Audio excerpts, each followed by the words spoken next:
نادر عبدالله آموزگار جوان همراه دانشجویان مؤسسه تعلیمی کسبی کالج متالورژی شهر ترسونزاده به اختراع و از نوسازی تجهیزات برقی مشغول می باشد. فراگیری شماره زیاد جوانان در کالج متالورژی شهر ترسونزاده از آن شهادت می‌دهد که جوانان نورسان امروز برای صاحب کسب شدن میل و رغبت زیاد پیدا کردند. اگر شماره ختم کنندگان کالج در سال خوانش پیشین 150 نفر را تشکیل میداد، این نشانداد امسال به 205 نفر رسیده است.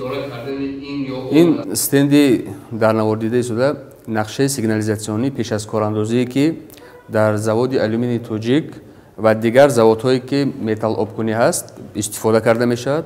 وظیفه اساسی ما در این اختراع در چی است؟ در آن است که به خطری فعالیت انسان هنگام کار کردن در استحصالات در نوبت اول می استد.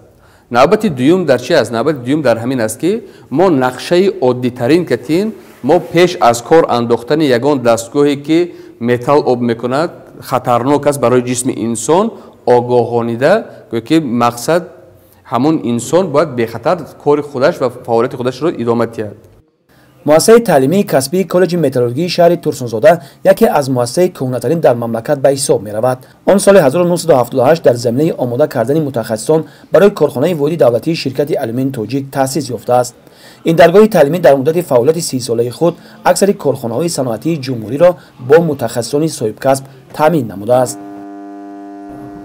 دانشجویان ما و ماموریت کالج متالورژی شهر ترسونزاده، آموزگارای تخصصی کالج متالورژی شهر ترسونزاده در آزمون‌های جمهوریوی که در شهر فیض‌آباد برگزار گردید 12 دکبر سال 2020 ما اشتراک کردیم، دانشجویان ما اشتراک کردند و سزاوار جای سوم گردیدند. ما در آینده نیت داریم که از بالای همون کم خرج کردن دستگاه‌های برقی، بی خطر کردن دستگاه‌های برقی و قلع استفاده کردن دستگاه‌های برقی با شاگردانمون در بالای دستگاه‌های برقی کار و فعالیت کنیم.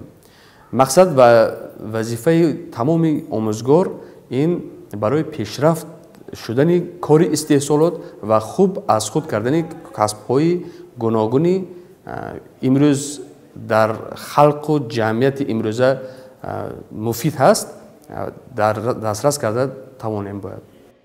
آموزش کسب و هنر برای جوانان نه تنها برای دریافت جای کار بلکه برای زندگی هر روزه به کار می رود. از این خاطر مؤسسه‌های تعلیمی کسبی تکنیکی کشور واسطه خوب برای صاحب اختصاص گردنی نسل جوان می باشد.